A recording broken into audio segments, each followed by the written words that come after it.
আমরা ফোকাস থাকতে পারি না, এর মেইন কারণ আমরা সবাই কি বলি যে distraction, there is lot of distraction, social media and lots of things. But আমার মনে হয় সবথেকে বড় ডিস্ট্রাকশন হচ্ছে options, having so many options.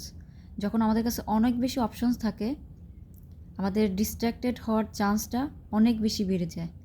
এটা থেকে ওটা, ওটা থেকে ওটা, একটা কাজ না করলে আর একটা করবো। সো এই জিনিসটা যদি আমরা ফিগার আউট করতে পারি, আমার মনে হয় ডিস্ট্রাকশান অনেকটাই কমে যায়।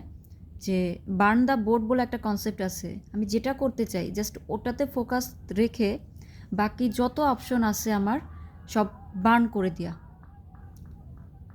এটা হলে সাকসেস অনেক বেশি ইজিয়ার হয়ে যায়, সাকসেস অনেক বেশি ইজিয়ার হয়ে যায়।